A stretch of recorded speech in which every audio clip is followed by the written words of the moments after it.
ముందుగా ఉప్మా రవ్వ వేయించుకోవాలండి. నూనె కానీ నెయ్యి కానీ వేసి వేయించుకోవాలండి. ఉప్మా రవ్వ వేయించుకున్నానండి. తర్వాత బాండిలు పెడుతున్నానండి. తర్వాత నెయ్యి వేస్తున్నానండి.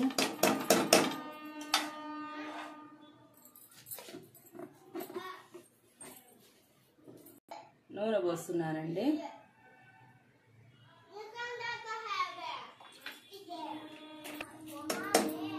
ఈ నూనె కాగిందండి. ఆవాలు జీలకర్ర వేస్తున్నానండి.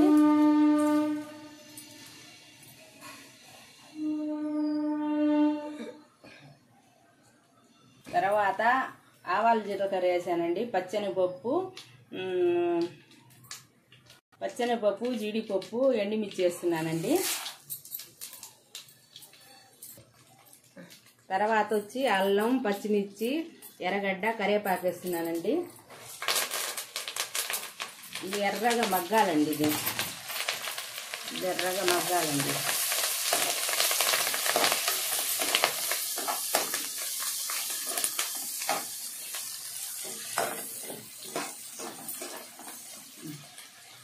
ఎర్రగా మగ్గాలండి. ఇది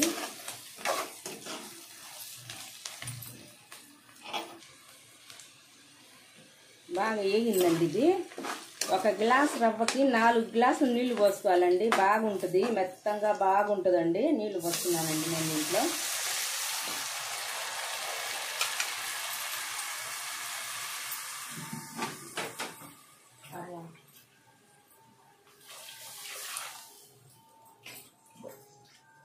నాకు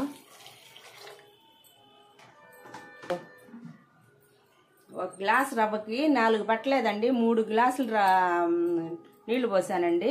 ఇది బాగా తెల్లాలండి. ఇది బాగా తెల్లిన తర్వాత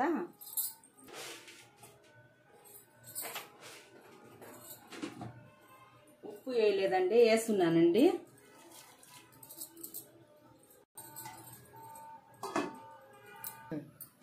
చూడండి బాగా తెల్లుతా ఉందండి. తర్వాత ఈ రవ్వ వేస్తున్నానండి నేను దీంట్లో.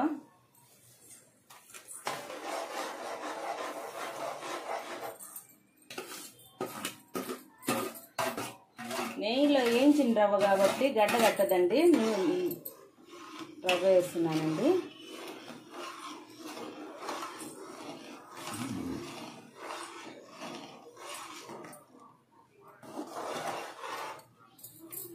సిమ్లో పెట్టాలండి. ఒక 2 నిమిషాలు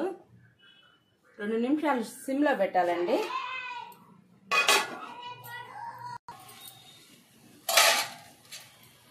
చూడండి ఈ విధంగా వచ్చిందండి ఉప్మా. పలసంగా కావాలంటే పలసంగా, కొంచెం గట్టిపడాలంటే ఇంకొద్దిసేపు పెట్టాలండి. మా ఇంట్లో కొంచెం పలసంగా ఉంటే ఇష్టపడతారండి. ఆఫ్ చేస్తున్నాను.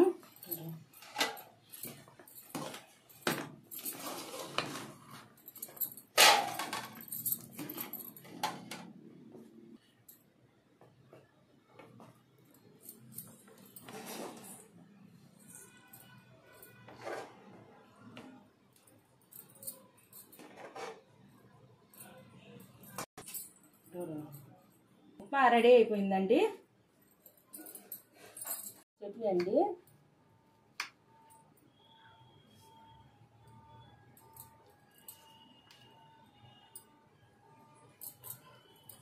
ఈ ఉప్మా చట్నీ రెడీ అయిపోయిందండి. మీకు నచ్చితే ఒక లైక్ చేయండి, షేర్ చేయండి, సబ్స్క్రైబ్ చేయండి.